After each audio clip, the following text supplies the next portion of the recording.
দেশব্যাপী শেখ হাসিনার নির্দেশে লকডাউনের নামে গাড়ি পুড়িয়ে মানুষ হত্যা করা হচ্ছে, রাস্তায় গাছ কেটে ফেলে জনজীবন বিপর্যস্ত করা হচ্ছে, স্কুল কলেজে প্রতিবন্ধ হচ্ছে। তারই প্রতিবাদে সিলেট মহানগর বিএনপির উদ্যোগে আজকের এই তাৎক্ষণিক বিক্ষোভ দিচ্ছেন।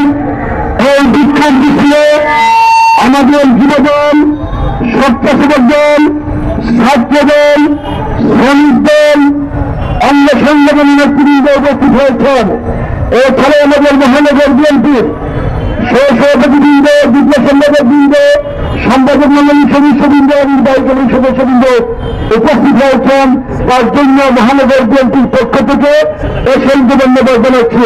মহানগর বিএনপির উদ্যোগে এবং অল্প সংগঠনের নেতৃবৃন্দের তাৎক্ষণিক উপস্থিতিতে সাবেদার গুন্ডি শেখ হাসিনার নির্দেশনায় আজকে যে 13 তারিখ সারা দেশব্যাপী লকডাউনের কর্মসূচি দিয়েছিল, তাদের এই লক্ষ লক্ষ টাকা খরচ করে বাংলাদেশকে অস্থিতিশীল করার ষড়যন্ত্র অংশ হিসেবে যে কর্মসূচি দিয়েছে, আমরা সারা দেশে অনুবীক্ষণ যদিও খুঁজে পাই নাই, তাদের কোনো নথি রাখতে পারবে আমরা মিছিল দিলাম। টাকার বিনিময়ে আমরা দেখেছি মিডিয়ায় যে কয়েকজন গ্রেপ্তার হয়েছে, প্রত্যেকে টাকার বিনিময়ে এই অগ্নিসংযোগ করছে। এই হাসিনা দেশে অশান্তি করেছিল 16-17 বছর, আমাদেরকে গুম, হত্যাকাণ্ড, বিনা বিচারে হাজার হাজার নেতাকর্মীকে হত্যা করার পরও বিএনপি কোন কর্মসূচিকে নিশ্চিহ্ন করতে পারে নাই।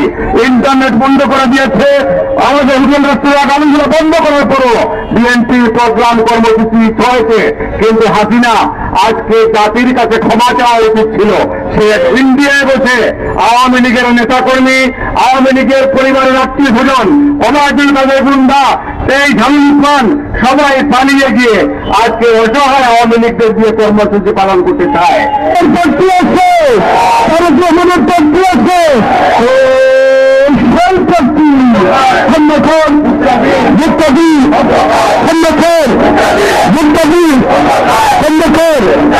অসংখ্য ধন্যবাদ।